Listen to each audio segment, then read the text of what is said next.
Greetings everybody, Rob here from Sage Tower Games, and I am here with another Pathfinder 2nd edition discussion video. And this one is about a very popular variant rule. There have been plenty of videos done on it. It's now my turn to kind of make a video on it.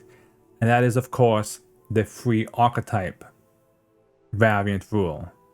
This is probably widely considered one of the most popular and most used variant rules for Pathfinder 2nd edition, and for good reason.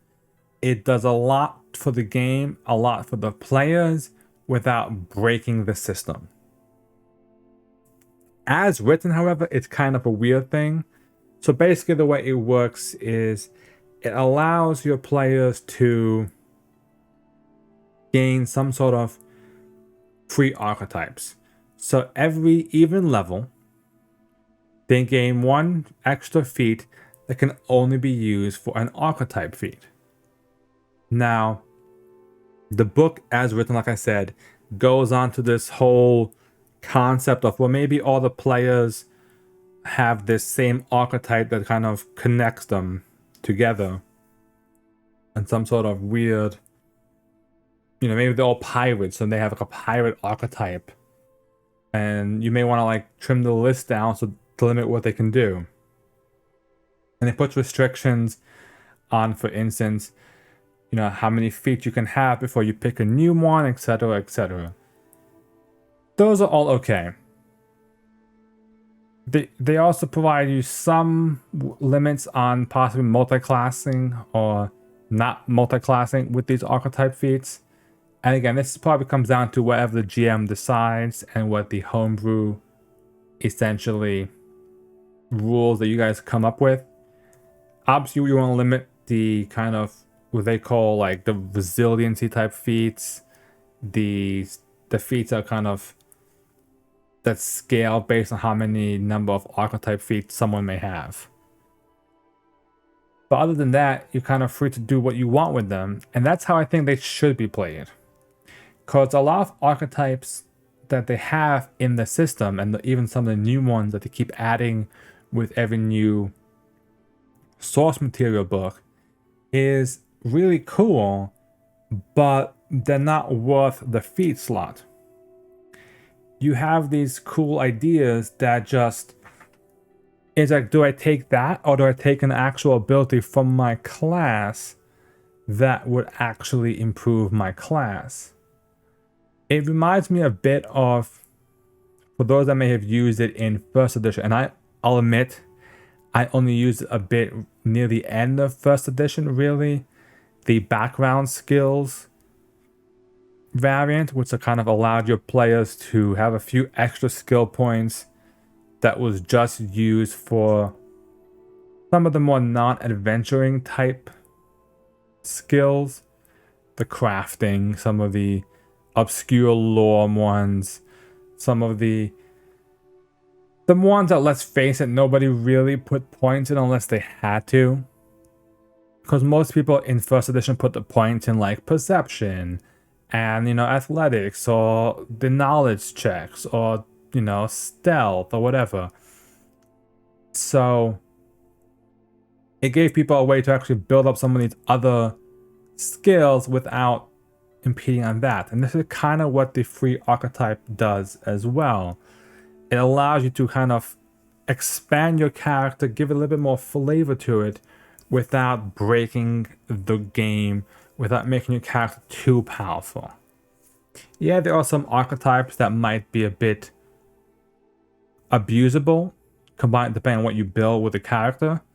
But again, talk with your party or talk with your GM, whichever side you're on, and try not to do something that's too game breaking with it.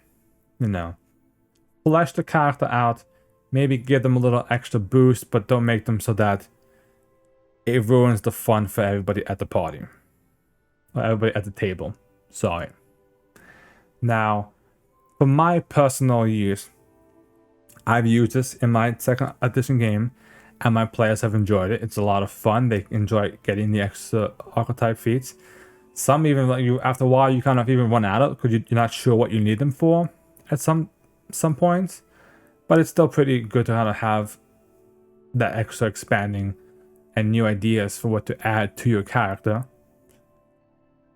For my homebrew rule, made it a little bit of a more of a tighter thing, which was you couldn't multi-class with them. Just as a bit of a, I didn't want people to multi-class and do this and get their class feat.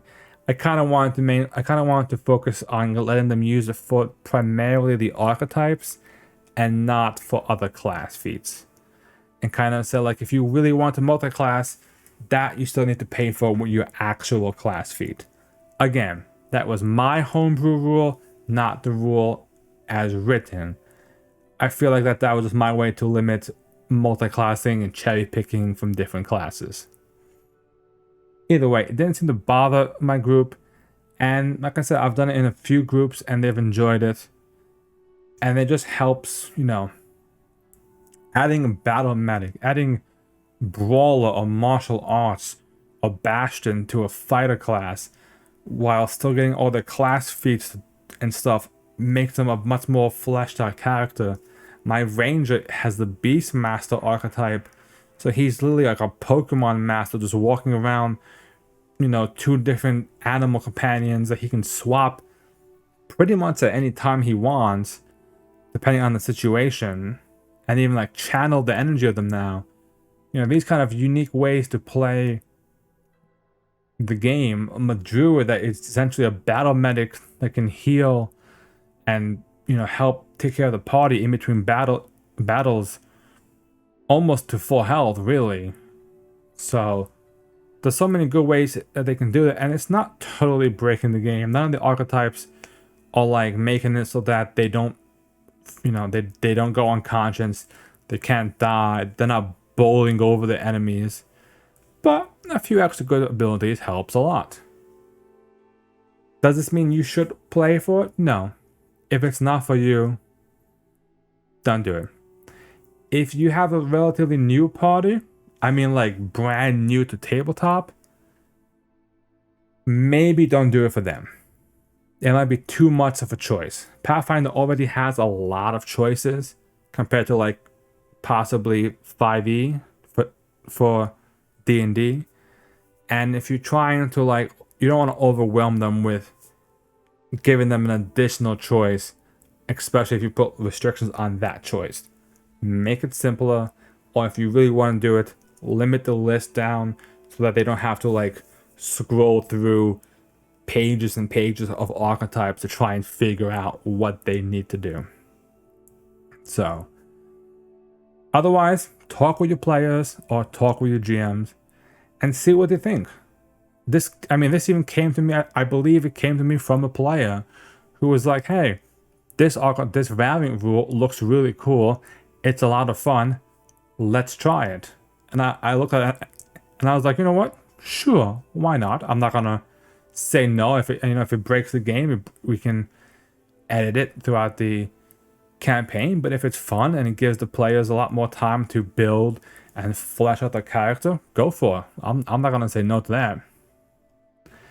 And that's kind of what the whole premise is of this variant rule and why it's so popular and one of the best. I believe it was in a poll either by another content creator or by even Paizo itself, I forget who did it, that the free archetype variant rule is one of the most used ones for Pathfinder.